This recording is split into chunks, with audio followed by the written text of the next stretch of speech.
Bienvenue à toutes et à tous pour une nouvelle exploration ensemble. Aujourd'hui, on va se pencher sur des textes théologiques assez fascinants, vraiment, qui brassent des questions énormes. On va parler de résurrection, de ce que ça change concrètement, de la différence entre nous, les humains, et les anges, où se trouve notre libre arbitre, et puis le sens des commandements de Dieu. Mhm. Les sources qu'on va regarder aujourd'hui, elles font des liens assez surprenants, en fait. Entre Adam, bon, l'humanité, quoi, les anges, cette transformation radicale promise après la mort, et puis cette tension entre suivre Dieu ou pas. Oui, c'est un réseau d'idées assez complexe. Voilà. Notre but, ça va être d'essayer de démêler un peu tout ça, de voir comment les idées s'articulent et d'en sortir l'essentiel. Alors, pour commencer, histoire d'y voir clair, c'est quoi la différence fondamentale que font ces textes entre l'humain, Adam au départ, et les anges? Alors, la distinction de base, elle est vraiment sur la nature de l'être. Adam, l'humain, il est présenté comme une âme. En grec, c'est psyché. D'accord. Et cette âme, elle anime un corps qui est dit psychique, psychoskos, c'est-à-dire un corps naturel, physique, matériel. Notre condition de base, quoi. Ok. Âme dans un corps physique. C'est ça. Et les anges, par contre, eux, ils sont définis comme des esprits, pneuma. Ça, c'est vraiment la catégorie de départ. Âme incarnée d'un côté, esprit de l'autre. Âme incarnée contre esprit, compris. Mais là où ça devient un peu déroutant, c'est cette idée de transformation après. Hmm. L'humain racheté, après la résurrection, il deviendrait comme les anges. Il recevrait un corps spirituel, pneumatikos. Qu'est-ce que ça veut dire ça? C'est une transformation complète, oui. On passe de l'état psychos, naturel, à l'état pneumatikos, spirituel. D'accord. Et justement, cette idée de corps spirituel, ça nous oblige un peu à nous poser des questions sur les anges eux-mêmes. S'ils sont juste des esprits, comment ils font pour interagir de façon aussi concrète avec notre monde, comme on le voit dans certains récits bibliques? Ah oui, c'est là que ça devient étonnant.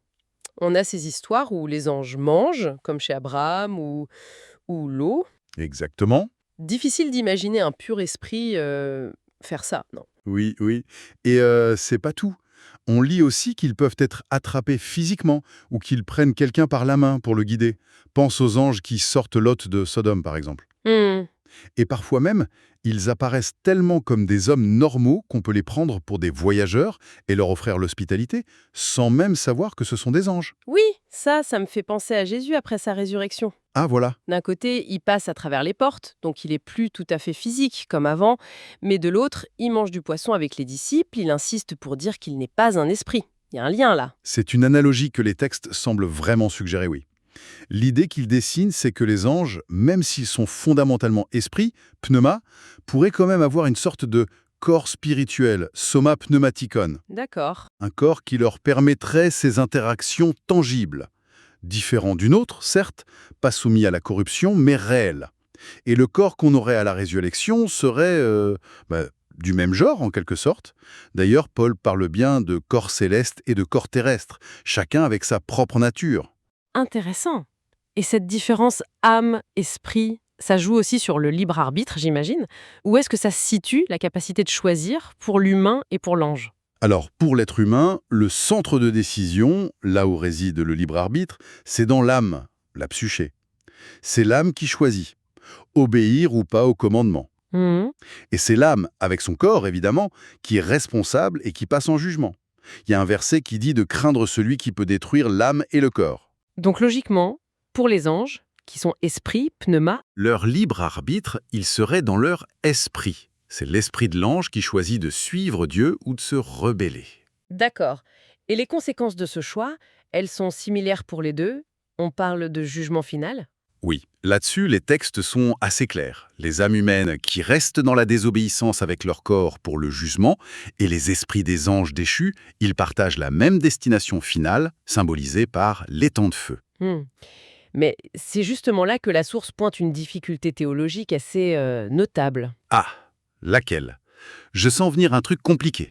C'est lié à la nature des corps, justement. Notre corps physique, il vient de la terre, il est mortel, il se décompose. Comment un corps comme ça pourrait supporter une punition dite éternelle, dans un feu? Ah oui, bonne question. Il serait détruit tout de suite, non? Logiquement, oui. Donc, pour pouvoir endurer un tel jugement sans être juste anéanti, il faudrait un corps d'une autre nature. Un corps spirituel peut-être. Mais attends, le corps spirituel, on vient de dire que c'était pour les justes, liés à la résurrection, à l'Esprit Saint. Exactement. C'est là tout le problème que soulève la source. Le corps spirituel glorieux, ça semble être le résultat de l'Esprit de Dieu qui habite dans le croyant. Oui, Alors comment les âmes condamnées, qui par définition n'ont pas cet esprit, pourraient avoir ce type de corps pour subir leur châtiment? c'est une impasse alors. La source pose la question, mais elle donne pas de réponse définitive. C'est un de ces points où la théologie, elle atteint un peu ses limites, quoi. D'accord, ok. Laissons peut-être cette énigme de côté alors, et revenons à la transformation positive, celle des justes. La résurrection, comment c'est décrit plus en détail? C'est plus qu'une simple réanimation, j'imagine. Ah oui, carrément plus. C'est une vraie métamorphose. Le corps psychique, celui qu'on a maintenant, se met faible, corruptible, mortel. Il est remplacé par un corps spirituel, puissant, incorruptible, immortel. Paul a cette image forte. Le corruptible doit revêtir l'incorruptibilité. Mhm. C'est là que les humains ressuscités deviennent comme des anges. Fini le mariage, fini la mort, ils sont pleinement enfants de Dieu, parce qu'ils sont enfants de la résurrection. Et l'Esprit de Dieu, il est central là-dedans? Absolument essentiel.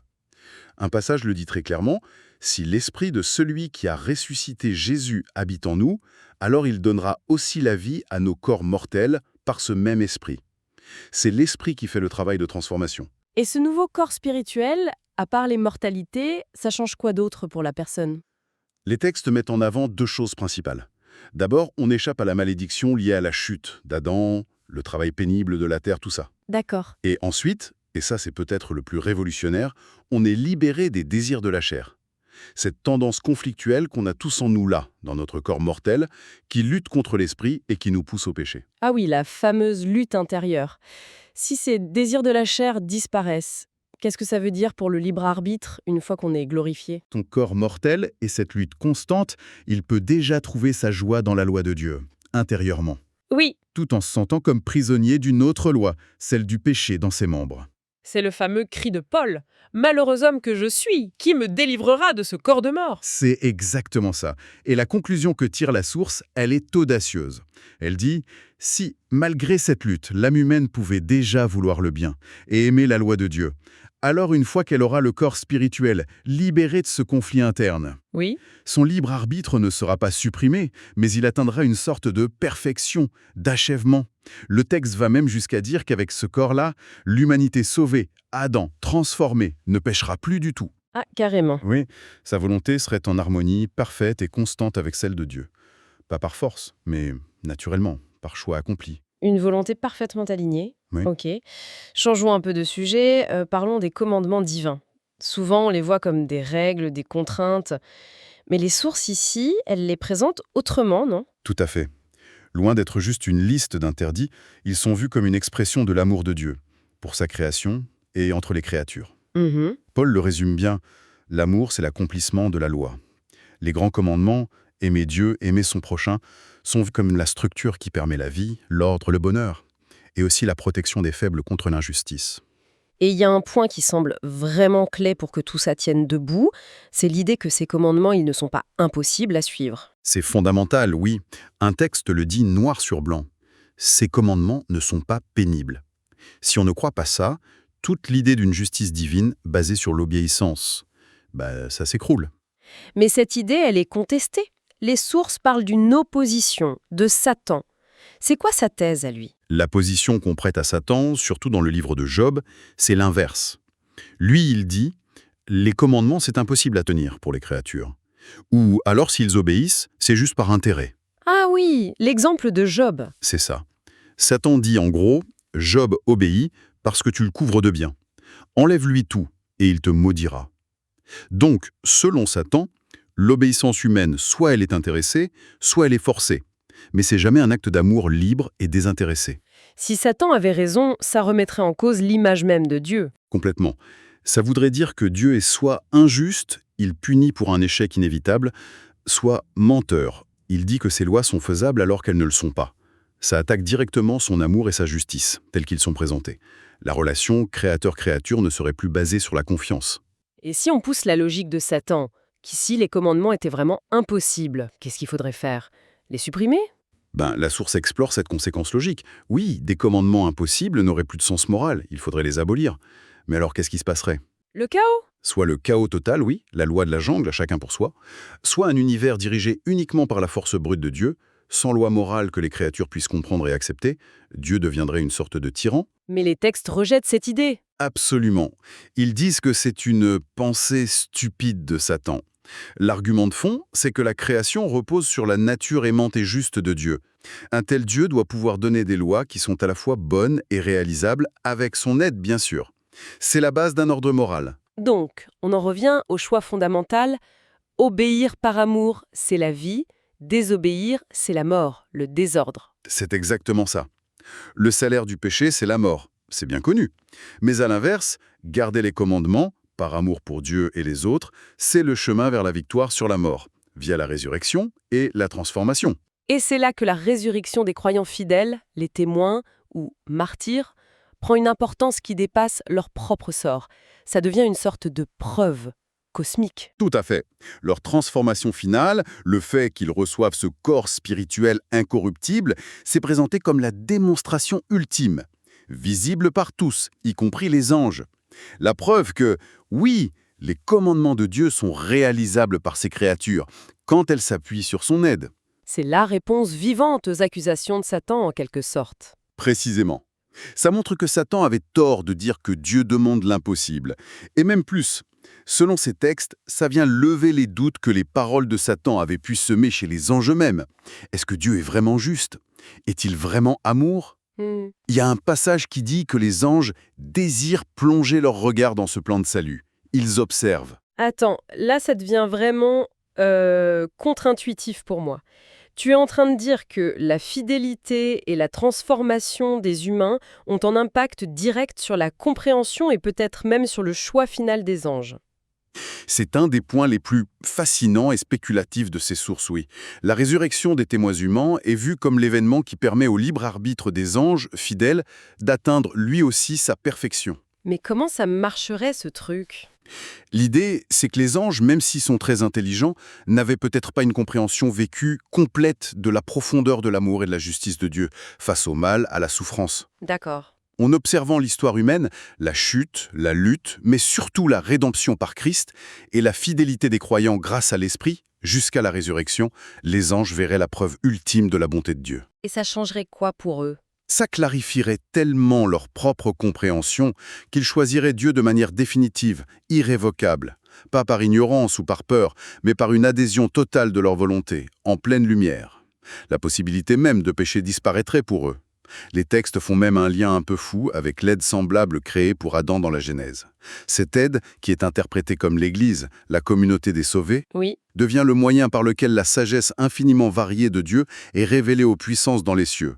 C'est décrit presque comme une sorte de purification des cieux eux-mêmes. C'est vertigineux comme vision. Et si je suis bien le point central, le pivot qui relie tout ça, humains, anges, commandements, résurrection, c'est la croix de Christ? Ah, indiscutablement. La croix, c'est vraiment l'acte décisif qui rend tout le reste possible. C'est elle qui, primo, montre l'amour fou de Dieu pour nous pécheurs. Oui. Secondo, elle nous permet de connaître cet amour et d'y répondre, d'aimer Dieu et les autres en retour. Tertio, elle ouvre la porte au pardon des péchés et au don du Saint-Esprit, celui qui nous transforme de l'intérieur. L'agent de la transformation. Voilà. Quarto, elle nous donne par cet esprit la capacité réelle d'obéir aux commandements par amour, pas juste par devoir. Quinto, elle permet de vaincre la mort elle-même. L'amour est fort comme la mort, dit un texte. Et tout ça mène, sexto, à la résurrection et à la transformation finale de l'humanité sauvée. C'est Adam renouvelé. Ok. Essayons de résumer cette chaîne logique. C'est impressionnant. La croix montre l'amour, donne l'esprit permet d'obéir par amour, cette obéissance prouvée par la résurrection, montre la justice de Dieu à tout l'univers. Y compris aux anges. Et cette preuve achève la compréhension et parfait le libre arbitre des anges fidèles. Waouh! Et le point final de toute cette fresque, c'est la réconciliation de tout sur la terre et dans les cieux. Tout revient à l'harmonie sous l'autorité de Christ. C'est un plan qui englobe vraiment toute la création. C'est une construction théologique d'une cohérence assez incroyable, même si c'est complexe. Les sources qu'on a regardées aujourd'hui, elles tracent vraiment un fil conducteur entre l'amour, l'obéissance choisie, la nature humaine, la nature angélique, la résurrection et le rôle central de Christ, pour répondre à des questions fondamentales finalement. Et pour finir, peut-être une dernière idée qui ressort de ces textes et qui fait réfléchir. Il y a cette affirmation forte que le libre arbitre ne s'accomplit que dans l'amour, pas dans la peur, pas dans la punition. Oui, la crainte implique un châtiment, dit un passage. Celui qui craint n'est pas parfait dans l'amour. C'est l'amour de Christ qui doit nous pousser. Mhm. Mais en même temps, quand on parle du sort final de ceux qui rejettent cet amour jusqu'au bout, cet étang de feu, plusieurs des textes cités par la source utilisent des images de destruction complète, de fin d'existence. Oui, des mots comme consumés, ne seront plus, leur désir périt, ils s'évanouissent en fumée. C'est vrai que ça ressemble plus à une cessation qu'à un tourment conscient sans fin. Alors voilà la question qui reste peut-être. Si le but c'est la perfection, par l'amour, et si la punition en soi ne peut pas restaurer ni perfectionner, comme ces textes semblent le suggérer, qu'est-ce que cette idée d'une disparition finale pourrait nous dire sur la justice de Dieu face au refus définitif de l'amour? C'est une tension qui demeure, oui. Une question profonde, laissée ouverte. Voilà, de quoi continuer à méditer. Merci beaucoup pour cette exploration. Merci à vous.